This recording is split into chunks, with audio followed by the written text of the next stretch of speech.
आज हम निकल पड़े होलिका दहन देखने के लिए, पण थोड़ा लेट झाला और जैसा हम यहाँ पहुंचे होलिका दहन ऑलरेडी हो चुका था। होलिकाची अग्नी पेटत होती आणि लोकही तिथे उभे होते। काही शांतपणे बघत होते, काही प्रार्थना करत होते। होलिका दहन सिर्फ एक रिच्युअल नहीं है, ये एक विश्वास है की बुराई कितनी भी मोठी असेल शेवटी जीत हमेशा चांगल्या गोष्टींचीच होते। हमारे यहाँ एक खूप सुंदर परंपरा आहे। होलिका दहनच्या दिवशी नवे दुल्हा दुल्हन होलिकाची परिक्रमा करतात। ये उनकी नई जिंदगी की शुरुआत समझी जाती है, एक शुभ आशीर्वाद आणि एक नवीन सुरुवात। आणि या परंपरा मागे एक मेन हिस्ट्री पण आहे, ती आपल्या सगळ्यांना माहितीच आहे। एक राजा होता हिरण्यकश्यप, जो चाहता था कि सब लोग सिर्फ उसी की पूजा करे, पण त्याचा मुलगा प्रहलाद भगवान विष्णुचा भक्त होता। राजा ने बहुत कोशिश की प्रहलाद को समझाने की कि वो भगवान विष्णु की पूजा छोड़कर उसके पिता की पूजा करे, पण प्रहलाद ने तसं नाही केलं आणि भगवान विष्णुच्या भक्तीत लीन राहिला।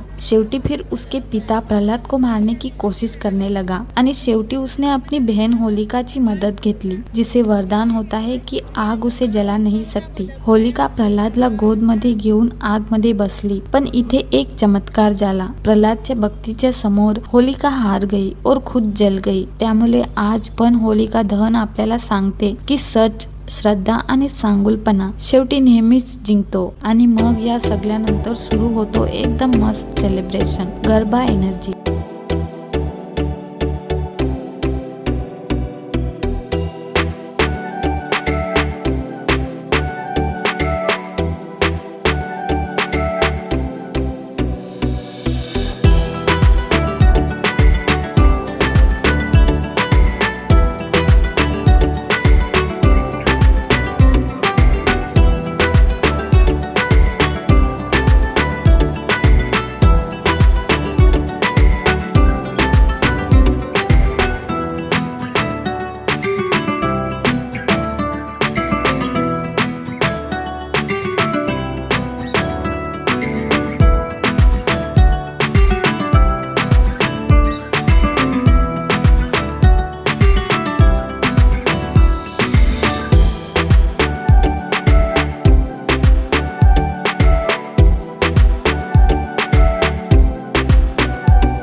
आजची रात्र एक गोष्ट पुन्हा रिमाइंड करून गेली की लाईफ मध्ये जे काही नेगेटिव्ह आहे ते सगळं सोडून पुढे जाणं खूप इम्पॉर्टंट आहे। पुरानी बातें, पुरानी सोच सगळं या अग्नीमध्ये सोडून नवे रंग, नवी सुरुवात घेऊन पुढे चला। आणि तुम्हाला सगळ्यांना हॅपी होली।